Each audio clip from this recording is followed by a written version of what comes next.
I think white people think that other people want to be them. I think they think other people want to be white. They actually think that people are looking at them, ordering Charlie Kirks at Starbucks in a show of solidarity, and thinking, God, I wish that was fucking me. They think people want to be like them. If you built the house, you have to fix the wiring.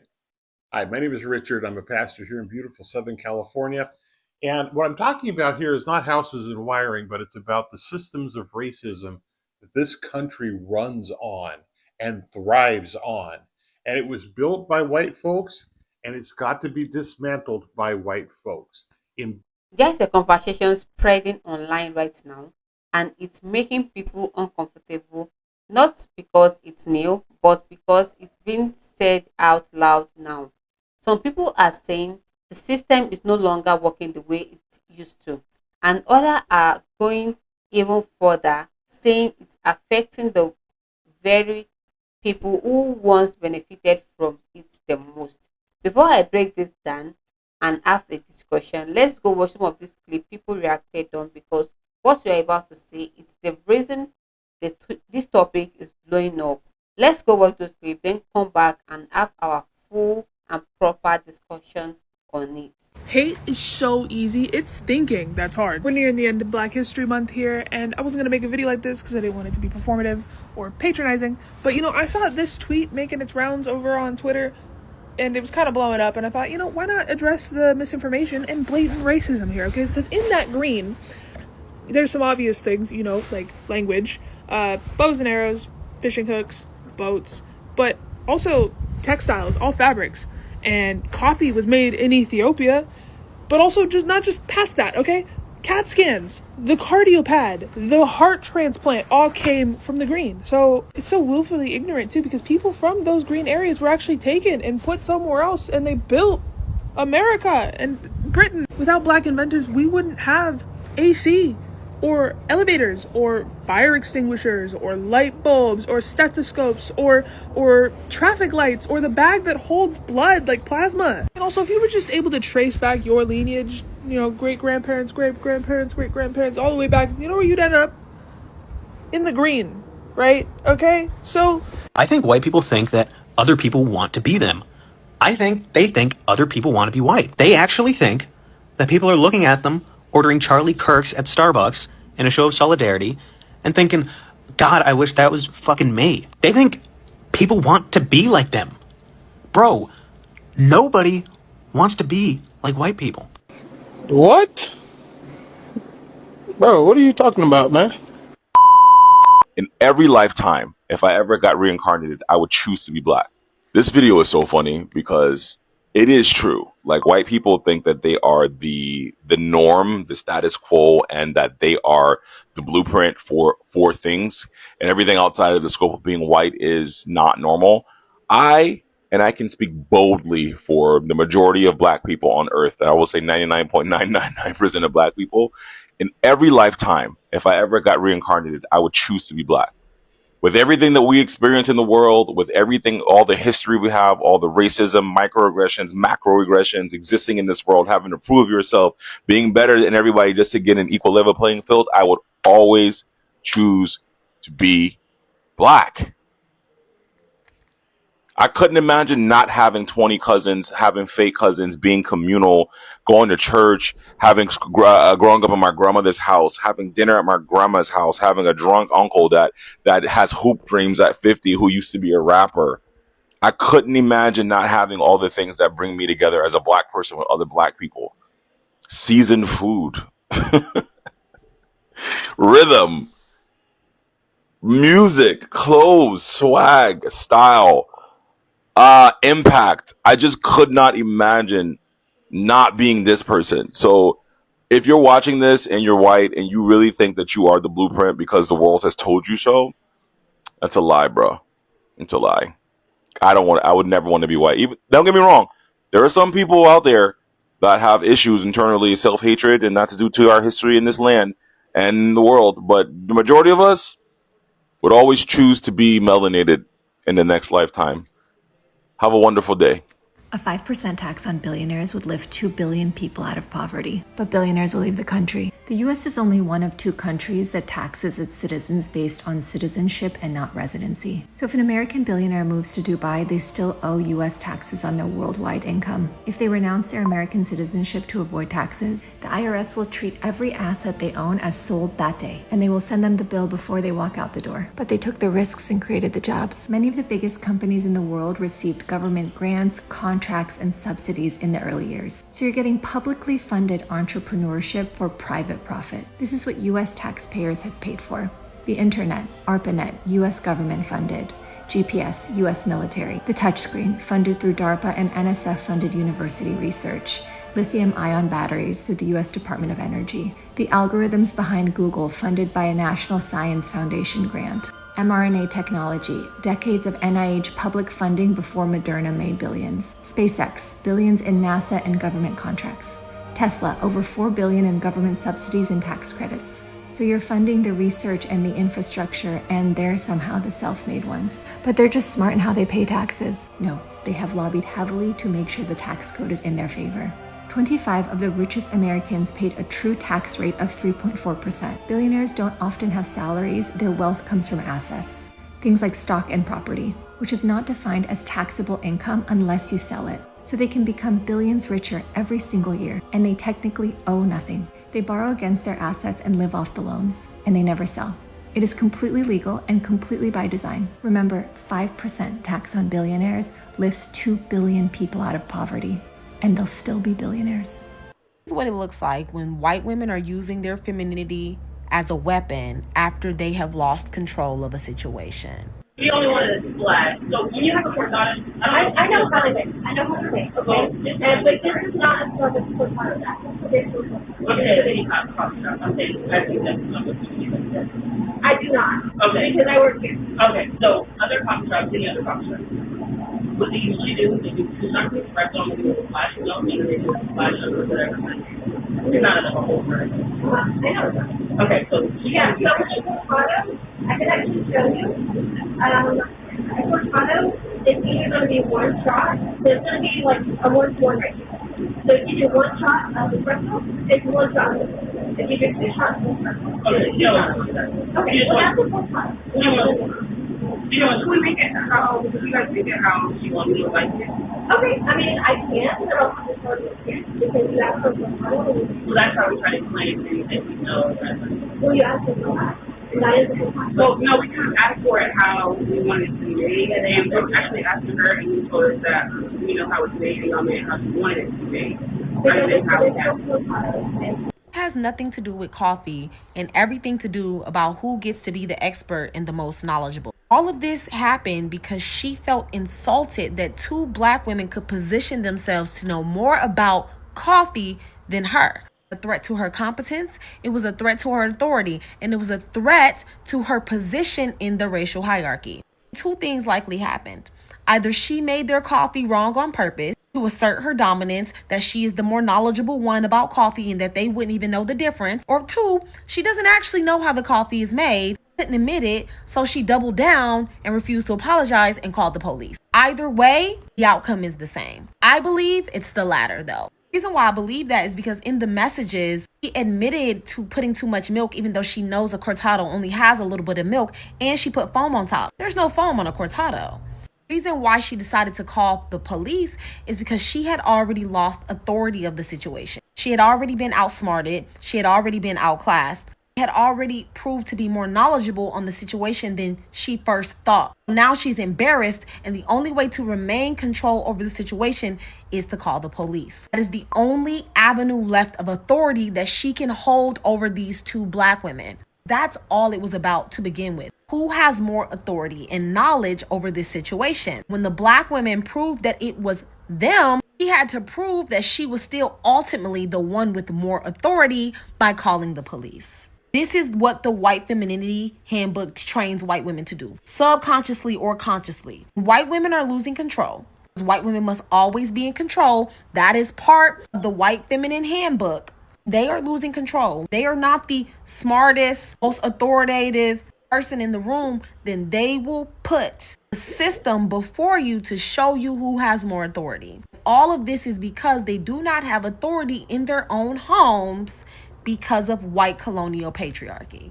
And they cannot assert a dominance in their own homes. They will assert dominance over those whom they assume to have more power over, which is women of color. And that is the mind of a colonized white woman. People that are convinced that the Great Replacement theory is a real thing are not people that are afraid of losing the phenotype. They're people that are afraid of losing the power that is associated with being white. This comment right here from Musk pointing out that the people of European descent used to make up 30% of the world population in the early 1900s. And then about 100 years later, they've seen a massive drop to like 9%, which, by the way, 9% is a little bit lowballed. It's probably somewhere like around 11 and 15% is proof. The reflection of whiteness in the early 1900s was a direct reflection of colonization of the British Empire. At this time, the British Empire had its hands in multiple different countries. So naturally, there was a rapid growth of population. I made a video about this before, that the pro-life movement, which is really truly just anti-choice, that was actually targeted to white women specifically. They did not have a problem if black women were getting abortions. They didn't want white women to do it because they were afraid of losing white people. And when you lose white people, you lose colonization, you lose power. I think it's ironic because the majority of what we consider to be white genes are recessive genes. Which means that even though you might carry the genotype for blue eyes, you might have a phenotype of brown eyes because the brown eye side of your family is a more dominant gene. And that's because blue eyes are a mutation. In fact, a lot of what are considered to be European genes are mutations, which means that they aren't as stable or as dominant. Which just proves, by the way, that white supremacy is a complete hoax. Because if they were the supreme race, their genes would not be mutations that are recessive genes. And also, is it our fault that white people just find us irresistible, that they can't just stop having kids with us, that they find black and Asian and Hispanic and Native and Aborigine people to be beautiful? Like, is that our fault that they want to, have kids with us? They don't care about whiteness. They care about power, and they are terrified of losing the power and the privilege that comes with being white. Even though with 800 million people still existing on this planet who are of European descent, it's not like the last unicorn, okay, where there's going to be like one white child that's left and she's going to die in a harrowing scene in quicksand, and then that's going to be the end of the white line forever. It's not going to be like that. I genuinely think a huge reason why a lot of white Americans are so resistant to the idea of revolutionary change and black liberation and, getting a system that isn't just built on the exploitation of labor and minorities. I think a huge reason for that is because so much of white American identity is based around consumption and this lifestyle, this hyper-consumeristic lifestyle that we've developed, and the idea of superiority from that. Of this will make you better, this consume and it'll make you better. And we don't really have any faithful sort of many cultural traditions that aren't rooted in white Americans in consumerism. Pretty much all of our modern holidays are just consumerism, even if they originally had roots in pagan traditions. And so I think it's genuinely really difficult for a lot of white Americans to find an identity outside of consumerism and thus to support true revolution. If you built the house, you have to fix the wiring. Hi, my name is Richard. I'm a pastor here in beautiful Southern California. And what I'm talking about here is not houses and wiring, but it's about the systems of racism that this country runs on and thrives on. And it was built by white folks, and it's got to be dismantled by white folks. In big ways and in little ways, we need to see how we have made our lives easier and people of color, their lives harder by the systems that we have made. For as bad as the world seems right now, the United States, how out of control it is, how little power it seems that we have, the little bit of constitutional rights that we have are being violated, and pretty much just we're being pinned against the ground, backs against the wall. It is such a blessing. I was just listening to Deontay Kyle's fucking podcast, and he was talking about just the history of white privilege in this country, how they've run absolutely everything, and it is everything. And this is the fall of that system. It's gonna get ugly. It's gonna get ugly before it ever gets pretty, but it'll burn down to the ground before we ever continue to live in this shit. And I know that because there is enough brown folk, melanated folk, native peoples of the world in this country to overtake that white supremacy. They're fighting. This is the last straw. They're trying to keep this control, but that's too far gone. This is the natural karma of the world, and I know it feels shitty. Trust me, I have a 3-year-old and I have a child on the way, and it's scary to think they're gonna have to grow up in this shit and the violence that comes behind this. But I also know that this is the last time that this battle is going to have to be fought, because there's a new world coming. They controlled everything. The world is crashing for a new world to be born, built, and lived in. And I know that shit to be true. Even if we don't get to actually live in it, I believe that this is a process of a new world truly being built where people could live heaven on earth. They don't gotta go through this bullshit. White supremacy, whiteness, white control of the world is going down. And it's not just in the United States. It's in the whole world. This is nature. This is just laws coming into play. So I'm thankful. I'm thankful for all the pieces of shit who are helping crash the system right now. White people have shame instilled in them at a very young age via white supremacy being enmeshed in their culture. Under white supremacy, because of its entanglement with capitalism, you have to meet certain criteria to be considered a person. Since the expectations of white supremacy are unrealistic and unattainable, everyone fails and therefore deals with internalized shame. Living in a constant state of shame means you're living dishonestly. You're living in a constant state of manipulation. White people feel they have a right to emotional comfort, which means they're constantly avoiding anything that makes them uncomfortable. And anything associated with the internalized shame makes them uncomfortable, so they refuse to look in the mirror about their white supremacy roots. Do you see where I'm going with this? The more I awaken, the more I realize how much New Age spirituality is rooted in patriarchy and white supremacy. Both white supremacy and patriarchy thrive on creating a system where there is some unachievable standard that everyone has to live by. And if you do not meet that standard, you are not enough, you are not good, you are inherently wrong in some way. New Age spirituality tells us that you have to do these certain things to be high vibrational. And if you don't do these things, you are unhealed, unevolved, and you are beneath us. A lot of them aren't saying that, but they're implying that. But what New Age spirituality is not considering is that everyone is here to live a different spiritual truth. And that spiritual truth is found in each of our individual hearts. And when we do things that feel good to us in our heart, that bring us joy, that raises our vibration. Even if those things are not on the laundry list of approved New Age spiritual activities. New Age spirituality wants us to live by the mind. This is right, this is wrong, this is good, this is bad, this is high vibe, this is low vibe. When you live by your heart, you throw out the concept of good, bad, right, wrong, high vibe, low vibe, because you trust yourself enough, you love yourself enough to follow what you feel and hear, no matter what anybody else says. I am on a personal mission to help decolonize spirituality and bring everyone back to the truth that lives inside of their own heart, and help you find the courage to follow it, because that is where true freedom is. Let's face it, white supremacy, the patriarchy and capitalism are failing Mother Earth and ultimately going to kill humanity. I'm the anti-racist mum, and I help white parents and professionals unlearn our racism, see through the lies of our conditioning, so that we can stop inflicting harm on our global majority communities. We can unlearn the sickness that is racism. We just have to take the steps and do the work. The fact of the matter is, capitalism is a failing system. It's failing Mother Earth, along with the patriarchy and white supremacist structures that are designed to just oppress us, working class people. But you know what? It actually doesn't have to be this way. Pre-colonialism, there were matriarchal socialist communities working fine, until the men decided to remove our voices for their greed and their ego and their dominance and control because of their emotional constipation, which we've now spent hundreds of years having to deal with whilst they destroy Mother Earth. Mother Earth, the thing that we, humanity, requires to exist on.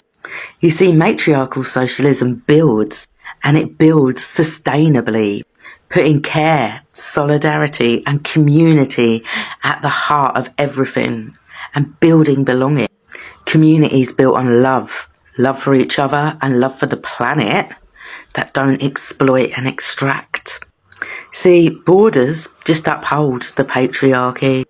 capitalism and white supremacist structures, enabling our labour to be extracted and resources from Mother Earth, creating hierarchies of humans to enable the rot at the top to grow their bank balances, and the patriarchal, greed, capitalist-centred, ego-driven leadership has detached us from what's really valuable, our shared connection, our shared energy, and not the destruction of the planet in favour of some coins in a bank account. I'm the anti-racist mum, and if you're ready to unlearn and do better and challenge the narrative of control, you should follow me.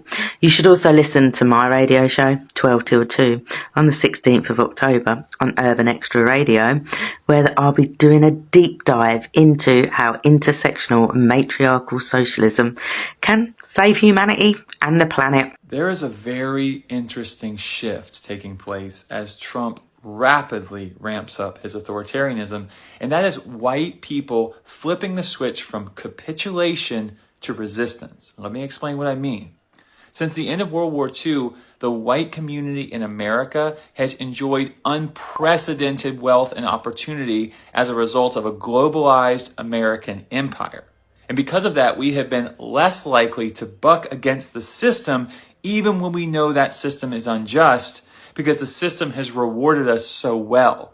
That's called capitulation. And these are broad brushstrokes here. I'm speaking very generally.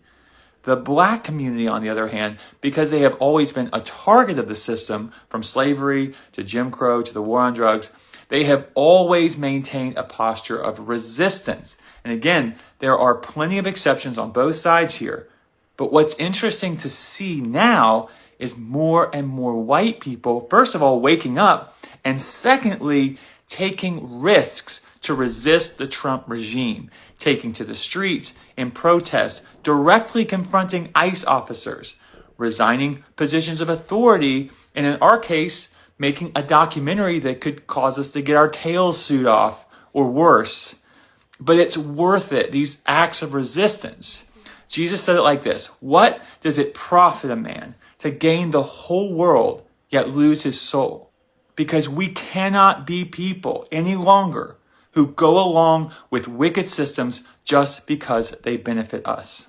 The first time you notice that something is broken in a system, you think it's that, right? You think it's broken. Something's gone wrong here.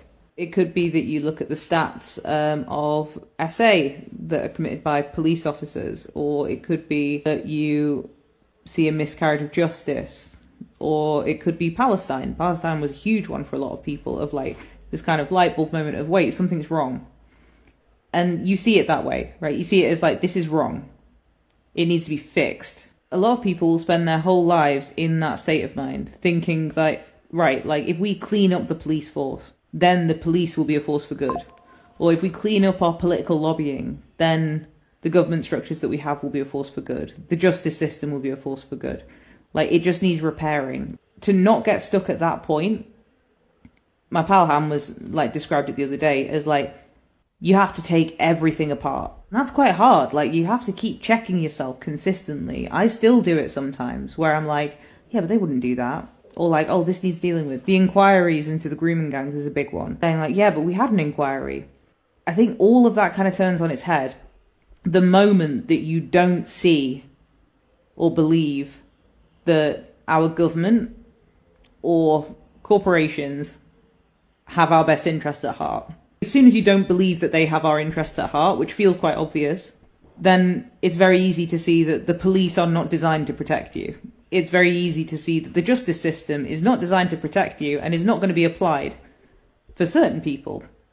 It's a lot easier to understand, like, why are these politicians doing these things that seem so counterintuitive? Because of the money, because they don't care about you, they care about the money.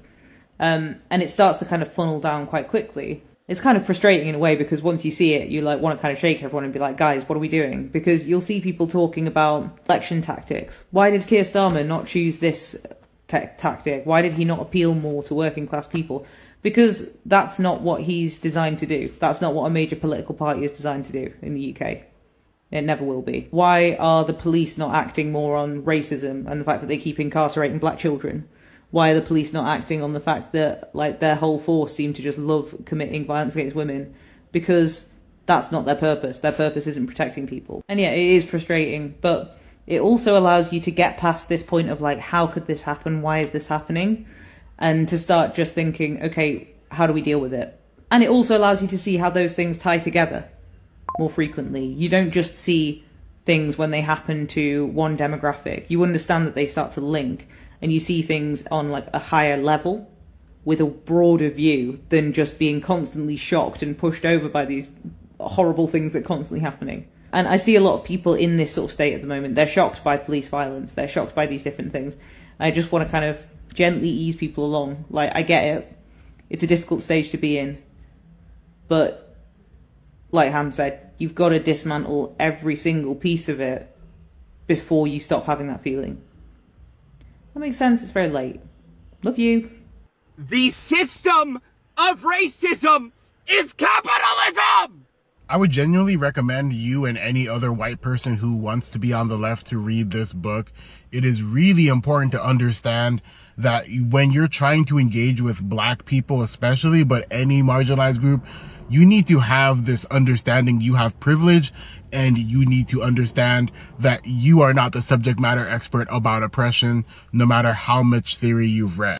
I'd also recommend this book. It's another really strong book for understanding intersectionality and how race and other identities affect class, and how race and other identities are used to weaken class unification. If you read from Black revolutionaries, almost all of them identify that capitalism cannot exist without racism. So they are linked, but racism can still exist without capitalism. That's the part that you are not understanding. And you just have to read some Black literature.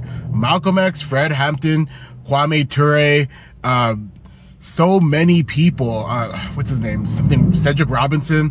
They're like Angela Davis. A lot of these people have already correctly identified that racism is used by the system of capitalism.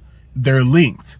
But racism has more than just the systems that exist within capitalism. There's a systems that exist without capitalism. There's systems that exist that have no correlation to capitalism. What is the systemic connection between medical racism and capitalism? Because you're not gaining from killing black people. What is the benefit of doing the thing of letting black women die in childbirth, or forcing black women to have C-section, or restricting and limiting black people's ability to get medication? What is the capitalistic benefit? What is the capitalistic benefit of redlining and preventing black people from owning homes?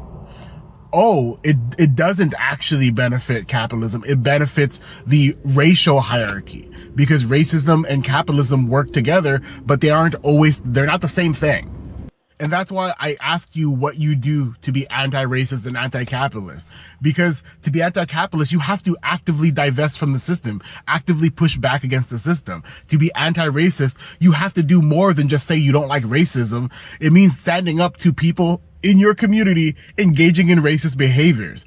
It means directly calling it out when you see it. It means actively pushing the politicians to remove any kind of legislation that directly impacts negatively marginalized groups when it comes to race. You have to actually actively address both the systemic oppression and any other modality of which racism is expressed. It is more than just systemic oppression, and it's not mostly systemic oppression. There are a reason why I can go around the world and there's a slur for black people. Does the entire world run on the exact same systems of oppression that exist in America? No. And it's ignorant to think that. But there has to be a reason why so many people culturally embrace racism, regardless of its benefit or lack thereof. Alright, now that you have seen those clips, let's break it down. This conversation is centered around the bigger idea: system change over time, economic shift, opportunity shift, power structure shift. And when that happens, everyone feels it differently. Let's be clear here: when people online mention the system, they are usually referring to things like economic, housing, jobs, wealth distribution, social mobility, and when they say certain group are feeling it, they are talking about financial and social pressure increasing across the board, not one group exclusively. Now, let's take this deeper. For many Black communities, individual and Black Americans, this conversation feels familiar because discussion about inequality, opportunity gaps, and access to resources have been happening for generations. So when people say now everyone is feeling prayer, some communities respond, we have been navigating prayer for a long time. And that perceptive matters because it's add historical content to a modern conversation. Now, let's be honest, no system is static. What worked 30 to 50 years ago doesn't necessarily work today. We are seeing high, higher living costs, job instability, global competition, and financial stress. And all of that impacts different groups differently. So instead of blaming, the smarter conversation is understanding change. This topic is trending because it is three emotional triggers: identity, economic, and fear of change. And when those combine, people react strongly online. That's what drives engagement. But let's zoom out for a second. Maybe the real question isn't who the system ought more. Maybe it's why is the system under pressure in the first place? Because that opens a deeper conversation. Think about it. Have you ever felt like things are more expensive, opportunity are harder, and everything takes more effort than before? That feels that feelings is not isolated. A lot of people feel that, and at the end of the day, this isn't just about one group winning or losing. It's about a change world, changing system, and changing expectation. And when system changes, everyone has to adjust. Now I want to hear from you. Do you think the system is changing for everyone, or do you think different groups experiences it differently? Drop your thoughts in the comments and let's have a real discussion about it. And if you want more real unfiltered deep breakdown like this, hit that subscribe button because on this channel we are going deeper every time with viral clips just like this. Thank you for watching and I will see you all in my next video.